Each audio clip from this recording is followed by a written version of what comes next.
नमस्कार दोस्तों। पहले हम रत्नावली नाटिका के 2 अंकों की बात कर चुके हैं। पहला और दूसरे की कहानी जो है वो हम पढ़ चुके हैं। अभी हम तृतीय अंक की कहानी पढ़ेंगे, सुनेंगे, समझेंगे। तो तृतीय अंक की कहानी में कुछ इस प्रकार है। यह अंक इस नाटिका का हृदय स्थल है तथा कवि हर्ष की मौलिकता एवं सूझबूझ का उत्तम निदर्शक है। इस अंक में राजा उदयन सागरिका से मिलने के लिए आतुर है। विदूषक, जिसका नाम वसंतक है, सुसंगता के साथ योजना बनाता है कि सागरिका वासोदत्ता का वेश धारण कर राजा के पास पहुंचे, किंतु दैववशात इस गुप्त योजना का पता वासोदत्ता को लग जाता है। वह वहां ठीक समय पर पहुंच जाती है।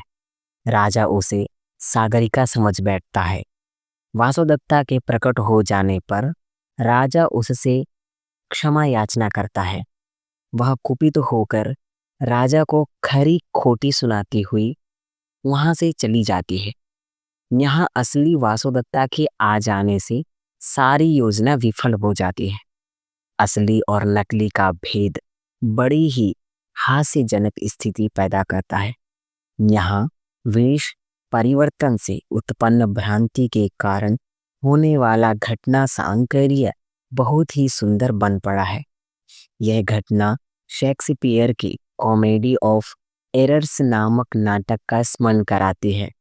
सागरिका सारे वृत्त को जानकर अपमान का अनुभव करती हुई लतापाश से अपना गला घोंटकर प्राण त्यागना चाहती है, परंतु ठीक समय पर राजा वहां पहुंचता है और उसे बचा लेता है।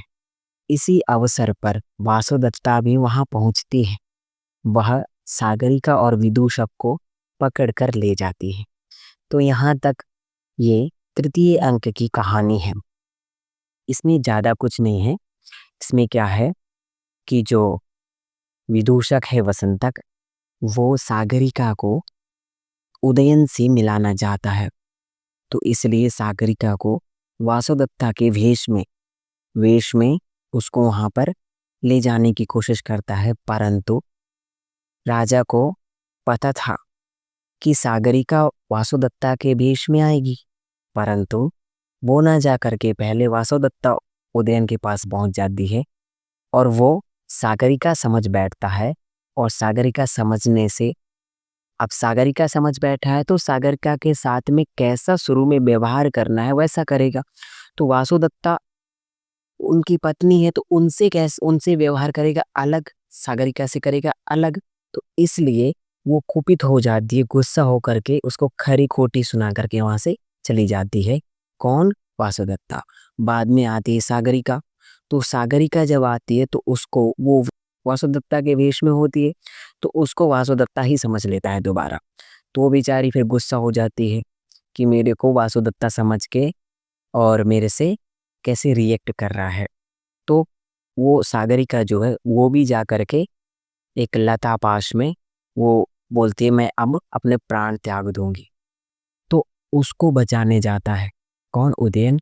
और उसी टाइम पर फिर ये वासुदत्ता वहां भी पहुंच जाती है और वहां पहुंच करके ये वसंतक को और किसको? उदयन को, दोनों को, सागरिका को और वसंतक को, इन दोनों को पकड़कर वहां से ले जाती है। तो यहाँ तक तृतीय अंक की कहानी है। आगे हम चतुर्थ अंक की पढ़ेंगे। तब तक के लिए धन्यवाद।